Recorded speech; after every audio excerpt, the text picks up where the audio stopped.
মুর্শিদাবাদ জেলাতে, মালদা জেলাতেও গঙ্গা, পদ্মা নদী ও ভাগীরথী ভাঙন একটা বড় সমস্যা। 12,116 বিঘা জমি প্রায় নদী গর্ভে তলিয়ে গেছে। প্রকৃতি আমাদের হাতে নেই, নদী আমাদের হাতে নেই। দুর্যোগ হলে মানুষের দুর্ভোগ হয়। এটা কেন্দ্রীয় সরকারের অধীনে ছিল,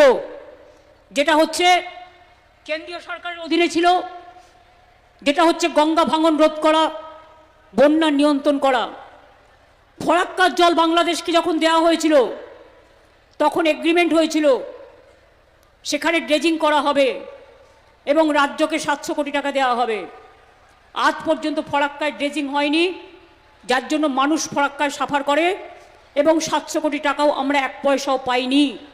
বরঞ্চ ফরাক্কা অঞ্চলের মানুষ ফরাক্কার আন্ডারে থাকাতে আমরাও করতে পারি না আর ওরাও করে না। ওটা সেন্ট্রাল গভর্নমেন্টের আন্ডারে, মানুষের প্রবলেম হয়। আমি আপনাদের বলি, আমরা মুর্শিদাবাদ ও মালদা উভয় জেলায় নদী রোধের জন্য, ভাঙন রোধের জন্য 1,500 কোটি টাকার একটা বড় পরিকল্পনা কেন্দ্রকে পাঠিয়েছি সম্মতি দেওয়ার জন্য, কিন্তু এখনও কোনো উত্তর পাইনি।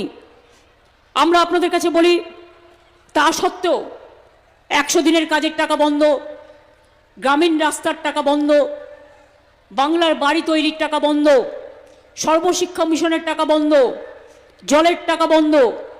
তা সত্ত্বেও আমরা কিন্তু আমাদের সীমিত ক্ষমতার মধ্যেও এই জেলায় প্রায় 900 কোটি টাকা খরচ করে 189টি কাজ সম্পন্ন করেছি।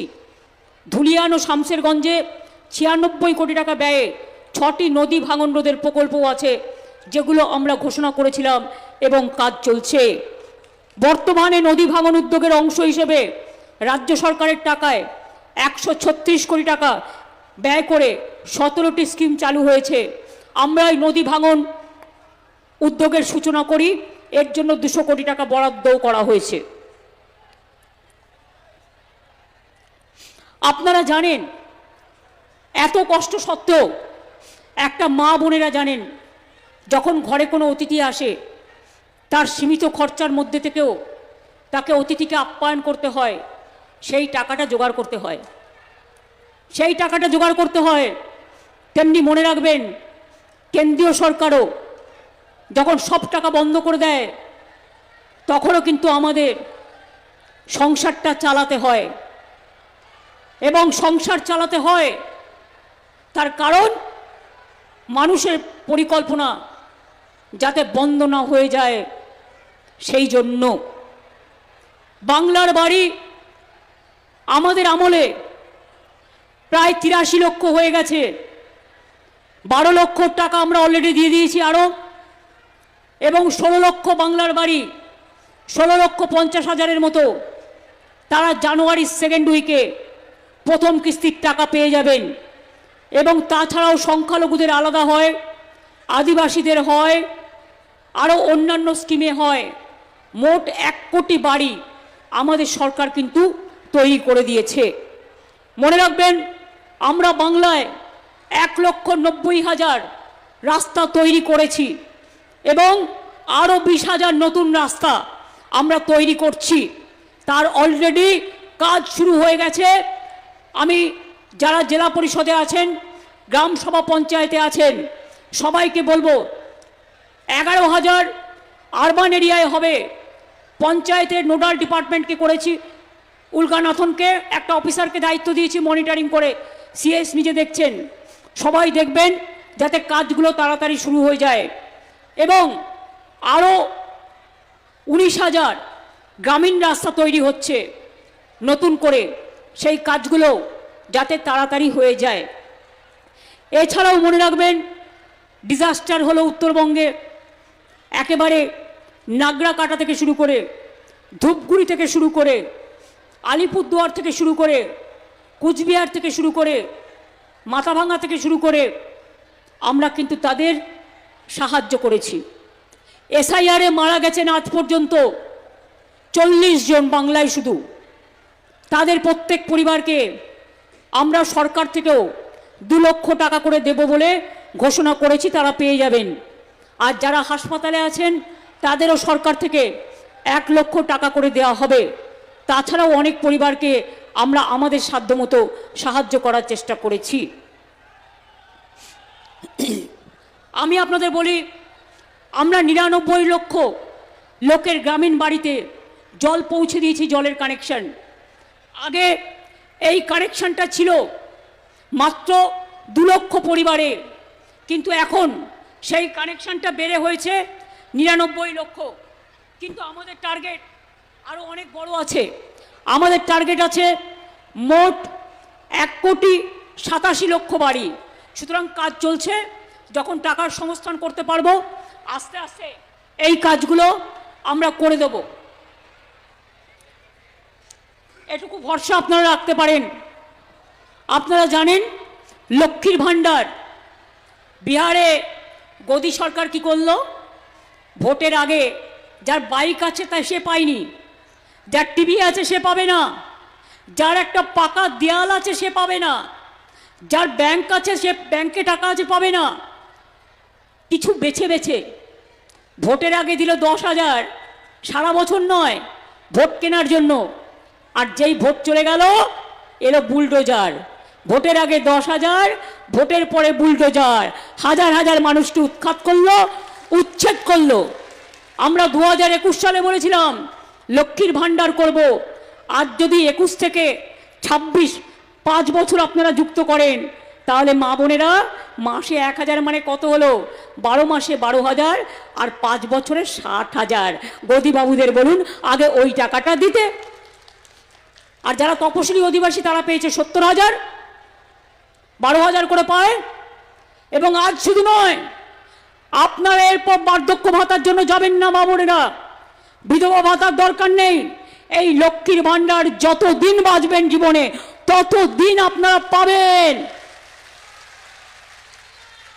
নিশ্চিন্তে থাকুন, কারো কোনো কটু কথায় বিশ্বাস করবেন না।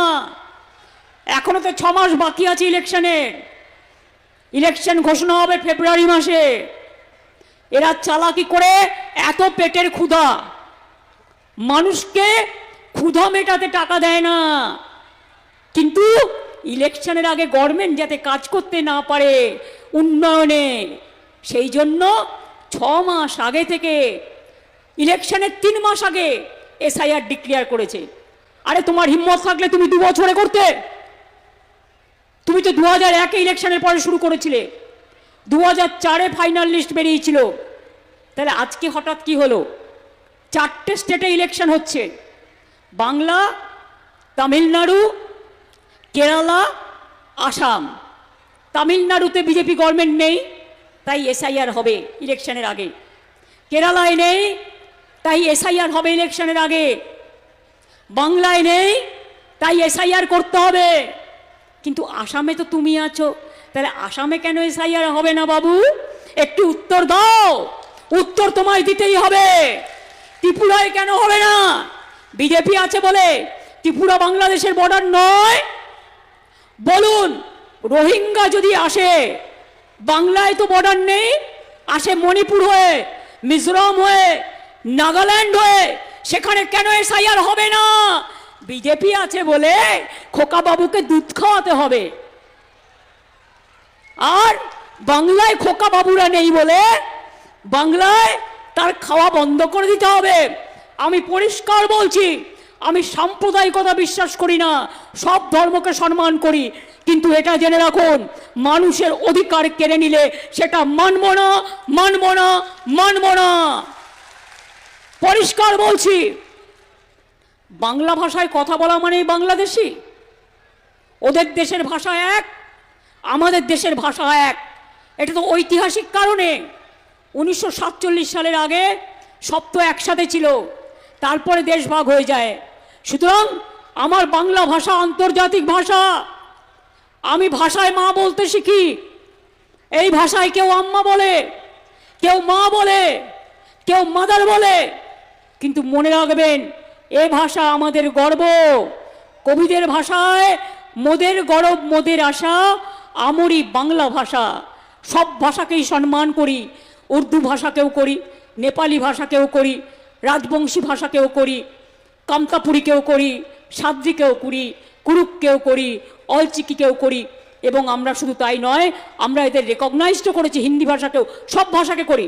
কিন্তু আমি আমার মাতৃভাষায় কথা বললে তুমি আমায় বাংলাদেশি বলে তুমি পুশব্যাক করবে। সোনালী খাতুন আপনারা জানেন, যেটা নিয়ে সুপ্রিম কোর্টে আমরা গেছি, একটা গর্ভবতী মা, তার ছোট ছোট বাচ্চা আছে, তাকে বাংলাদেশে চালান করে দিয়েছে। সুপ্রিম কোর্টে আমরা গেছিলাম, কেস করে বলেছি ওদের ফিরিয়ে আনতে হবে। আমাদের পরিযায়ী শ্রমিকরা কাজ করে বিভিন্ন জায়গায়, তাদের ওপর অত্যাচার হচ্ছে, বাংলা ভাষায় কথা বললেই তাকে বাংলাদেশি তকমা দেওয়া হচ্ছে। আর আপনাদের যে 1.5 কোটি লোক সারা ভারতবর্ষ থেকে বাংলায় কাজ করে, কই আমরা তো তাদের অত্যাচার করি না, আমরা তাদের আপন করে রাখি। তাহলে আপনাদের কি হয়েছে? বাংলার প্রতি এত রাগ কেন?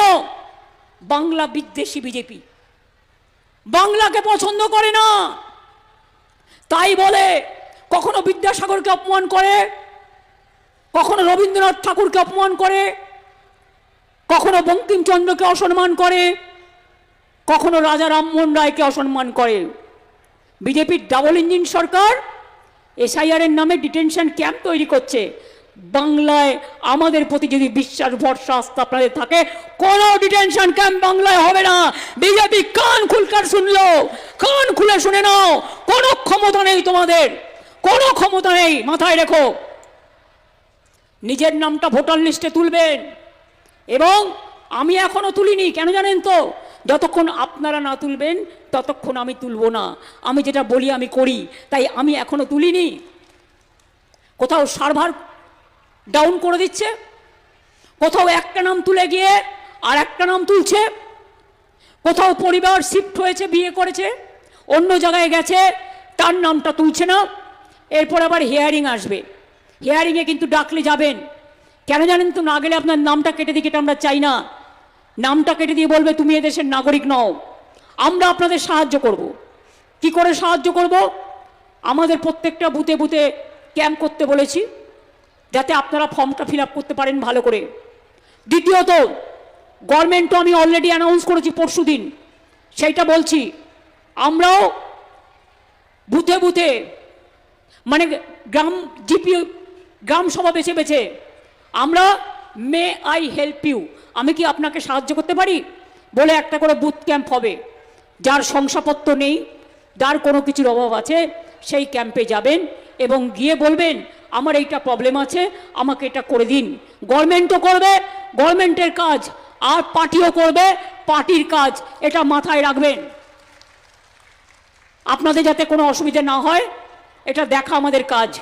বিজেপি যদি মনে করে গায়ের জোরে বাংলা দখল করবে, সব কিছুই তো গায়ের জোর, কোনো সংবিধান মানে না, কোনো নীতি মানে না, এক শ্রেণীর মানুষের উপর ওদের রাগ, সংখ্যালঘু তারাও, মতুয়া তারাও, রাজবংশী তারাও, তো যারা মারা গেছে তাদের মধ্যে তো অর্ধেকের বেশি হিন্দুও আছে। কালিদাসের গল্প জানেন তো? যে ডালে বসেছিল সেই ডালটাই কেটে দিয়েছিল।